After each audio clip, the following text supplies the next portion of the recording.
ഗുരുവായൂർ ക്ഷേത്രത്തിൽ നിന്ന് 3 കിലോമീറ്റർ അകലെ പുന്നത്തൂർ കോട്ടയിലാണ് ആനത്താവളം സ്ഥിതി ചെയ്യുന്നത്.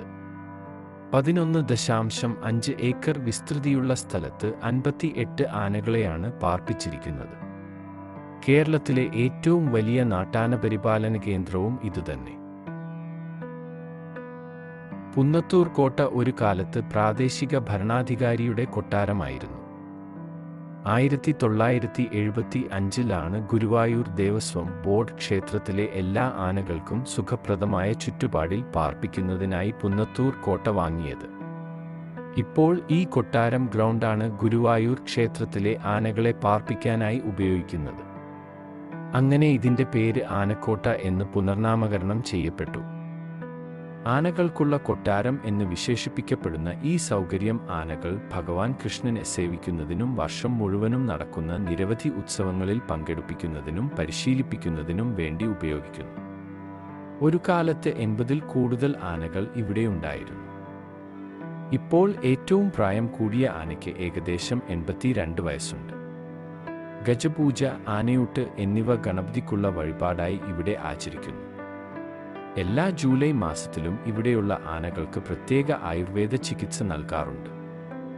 എന്നാൽ ആനകളുടെ ക്ഷേമം സംബന്ധിച്ച് നിയോഗിച്ച പഠനത്തിൽ animal welfare board of India ഈ രീതിയെ വിമർശിച്ചിട്ടുണ്ട്.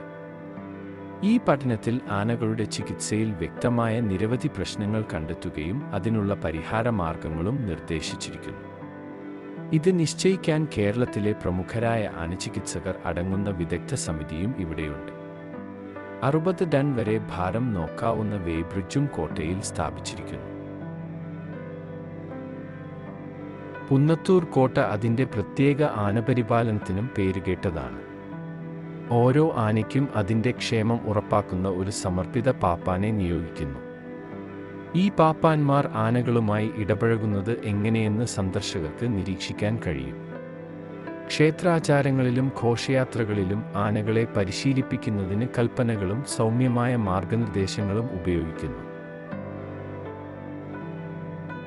ഐതിഹാസികമായ ഗുരുവായൂർ കേശവൻ എന്ന ആനയെ ഇവിടെയായിരുന്നു പാർപ്പിച്ചിരുന്നത്. കേരളത്തിൻ്റെ ചരിത്രത്തിലെ ഏറ്റവും പ്രശസ്തവും ആഘോഷിക്കപ്പെട്ടതുമായ ആനയായിരുന്നു കേശവൻ. കാഴ്ചയിലുള്ള ഗാംഭീര്യവും പെരുമാറ്റ ഗുണങ്ങളും അദ്ദേഹത്തെ ഏറ്റവും ജനപ്രിയമായ ആനകളിൽ ഒരാളാക്കി. 54 വർഷം ക്ഷേത്രത്തിൽ സേവനമനുഷ്ഠിച്ച അദ്ദേഹം 1976-ലാണ് അന്തരിച്ചത്. ക്ഷേത്രത്തിന് മുന്നിൽ തന്നെ കേശവന്റെ 12 അടി ഉയരമുള്ള പ്രതിമ നിർമ്മിച്ചിട്ടുണ്ട്. എല്ലാ വർഷവും അദ്ദേഹത്തിൻ്റെ ചരമവാർഷികത്തിൽ ഇവിടെയുള്ള ആനകൾ ഈ പ്രതിമയിൽ പുഷ്പാഞ്ജലി അർപ്പിക്കുന്നു. 500 വർഷം പഴക്കമുള്ള കൊട്ടാരമാണ് ഈ സങ്കേതത്തിലെ മറ്റൊരു പ്രധാന ആകർഷണം. പുന്നത്തൂർ രാജാവ് എന്നറിയപ്പെടുന്ന പഴയ പ്രാദേശിക ഭരണാധികാരികൾ താമസിച്ചിരുന്ന ഇത് നാലുകെട്ട് എന്ന കേരളത്തിൻ്റെ പരമ്പരാഗത ശൈലിയിലാണ് നിർമ്മിച്ചിരിക്കുന്നത്. സംസ്ഥാനത്തിൻ്റെ കാലാവസ്ഥക്കും ഭൂമിശാസ്ത്രപരമായ ഘടകങ്ങൾക്കും അനുസരിച്ചാണ് രൂപകൽപ്പന.